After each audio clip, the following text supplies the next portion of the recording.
Howdy everybody. I'm already part the way through this because I was doing it outside to try to socialize some of the feral kitties. But these are all very wet, so they're bigger than they will be dry.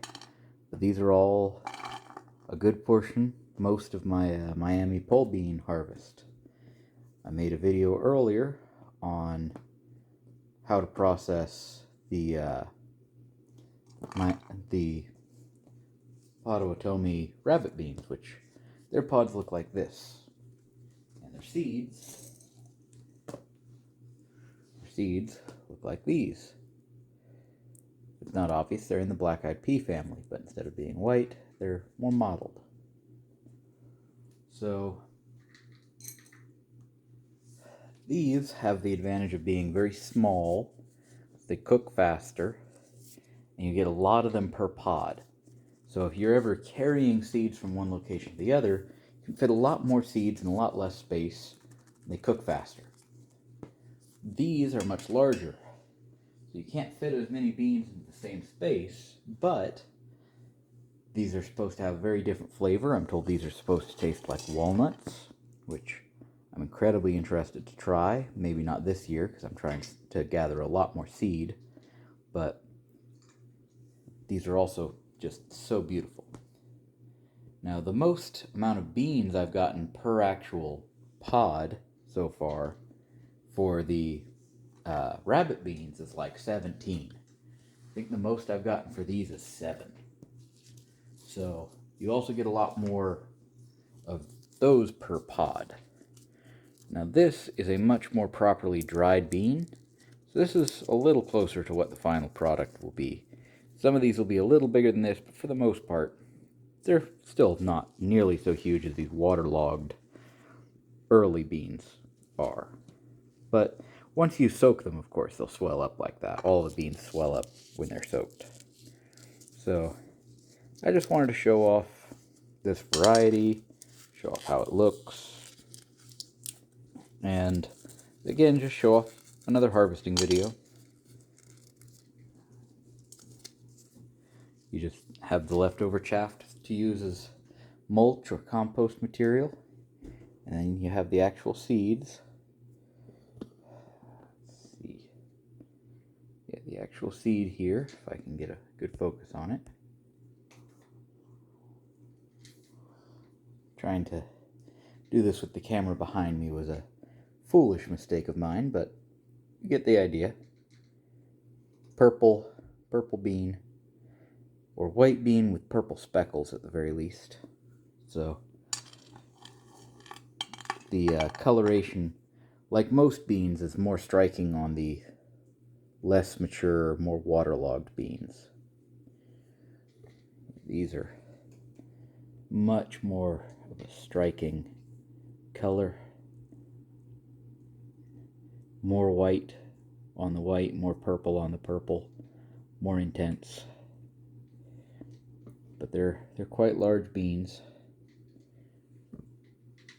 So, you know, for the amount I harvested, which was maybe 8, probably less, and not all of them grew, that's a pretty good yield for 1 year. I never watered them. The amount of actual care they received was very little. And the entire year, they grew on the same trellis in the same space as a maypop or a cold hardy passion fruit. So these things grew in heavy competition and in no watering for an entire year. So they're troopers in my environment at the very least. They're tough. Yeah, I could have gotten a whole lot better yield if I had planted them in full sun and watered them, but the main thing is I thought that my maypops were dead. Because I thought they were dead, I didn't really worry about these things coming back. The maypops hadn't come up. It was just looking like they had died in the winter, because Zone 5 is kind of pushing the zone for a maypop.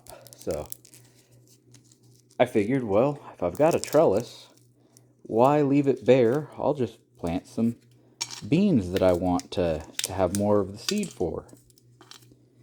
Well, maypops came up, just they were waiting for the soil to get nice and hot. So I ended up growing these in the same space. On one hand, that means I got less beans than I could have, but it also means I got 2 crops growing in the space of 1. So in all honesty, I'm probably just going to do that again next year. I'm going to plant double the amount of these on that same trellis and hopefully get double the amount of beans, or at least close to it. But yeah, Miami pole beans. Just an incredible variety for my area, which isn't surprising. The Miami natives, the Miami nation, originally lived where I am. Here we have a bean that only has a single one in it. So normally you wouldn't save that for seed, but because I have so little, I want as much genetic variability as I can. Here's a very wet pod still, so it's going to have very vibrant and large beans come out, and they kind of clunk instead of plink when they hit the ground, hit the bottom, because they're so waterlogged. They're kind of bouncy comparative to the rest. Yeah, bit by bit you get a whole lot of browns. If you're composting, you measure your greens and your browns. These are considered browns because all the actual nutrient has been taken for the what's the word? It's been taken for the bean, and these are just the shriveled remaining husk. So you just use them for that. Of course, if you want to do this minimal effort for maximum output, you wouldn't be shelling them while they're wet like this. I already did that one. You would instead dry the whole pod. I only picked them while they were wet because they were starting to get moldy because we're having some late rains. But ideally you let them all dry out until they're totally dry on the vine, and then you harvest. So that's one trick. The other is to leave all these out. Don't pile them up because it'll hold moisture, but just leave them all out on open space and let them dry.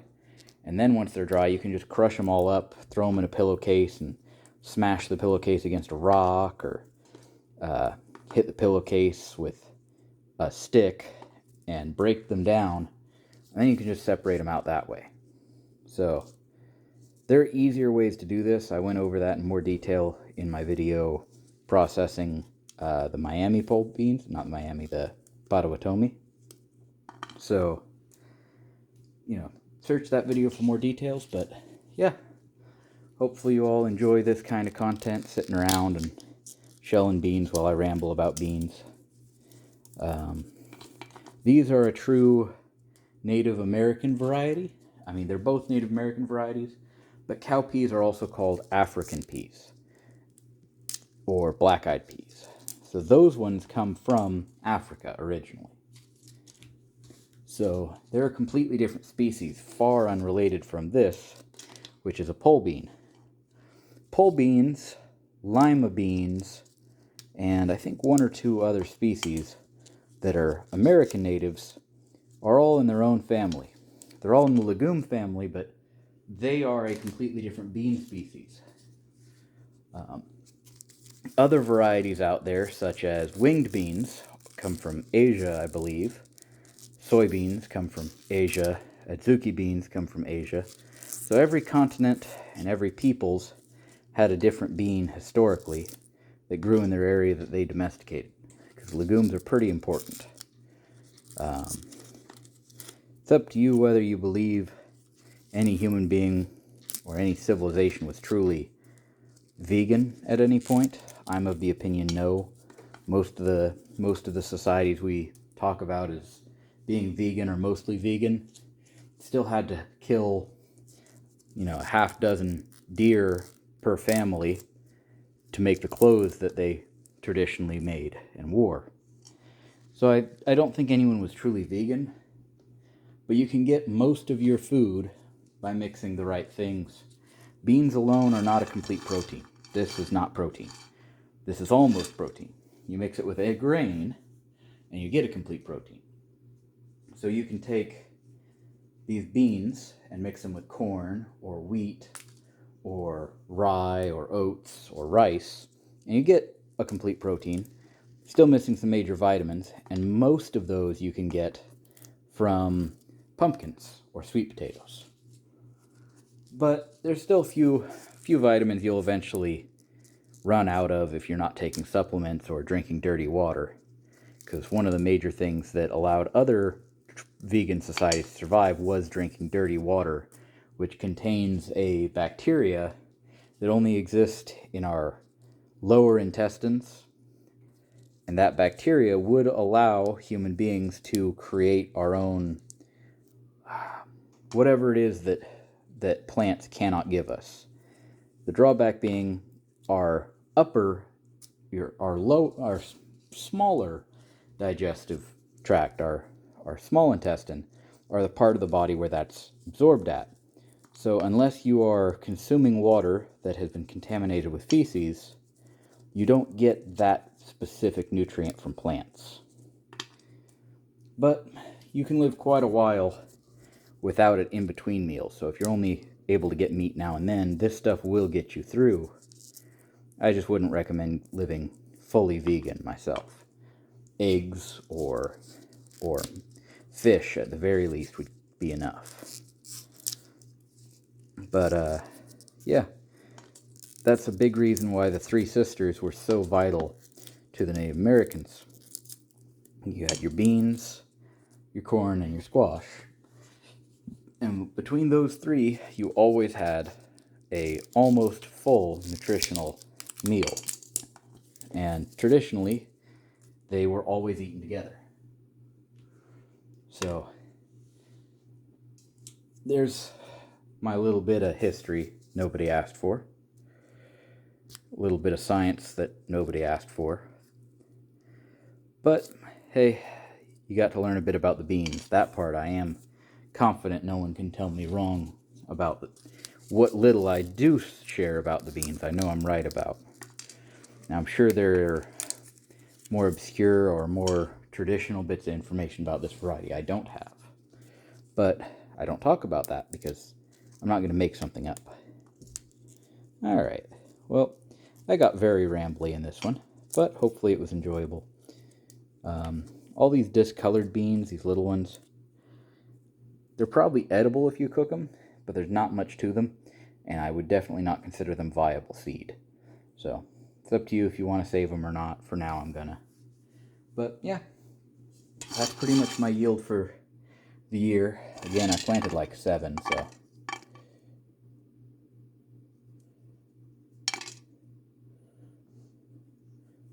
There we go. So I planted about that many beans to start with. And I got that many as the payout. That's a pretty good yield. Again, because they're big beans, you get less plants when you replant them. But you also get a more vigorous plant early on, so, you know, there's advantages and disadvantages to everything. You can pick what type of plant you want. It's not even just a species thing. There is Teutonic Knights or Teutonic Knights. I'm probably going to butcher the pronunciation either way. But they are actually a Native American style or Native American species. So they're the same species as this, but their actual bean size is smaller than that. So they cook quickly. You can carry a ton of them for seed, but they grow better in the shorter seasons and the cooler seasons, like the Native American variety. Though none of them will survive freezing, I should specify. But if you want something that can grow through a very, very hot summer, both of them did okay here, but especially in the south, you might want to consider the rabbit beans instead. So, pick what works well for you, whatever you want, you know, or grow both. Because one of the great things about them being such distant relatives, I can grow them both on the same trellis and they can't cross-pollinate. I can't screw up my seed because they're so far unrelated they can't pollinate each other. So, go ahead and grow both. If anyone would be interested in having some of these seeds, I may do a giveaway at some point. I don't know how I feel about selling these seeds yet because they're, you know, a Native American heirloom. I don't know if I feel right selling them, but maybe Maybe we'll do a giveaway. You know, the next 5 orders from my Etsy shop that say the word bean, I'll give away 5 seeds or something like that. I don't know. Tell me if that sounds interesting to anyone out there. Alright, I've rambled long enough. I hope somebody enjoyed this, and I hope the beauty of these beans is not lost on you. So, have a great day, everyone. Hopefully you enjoyed the video, and thank you for watching. Goodbye.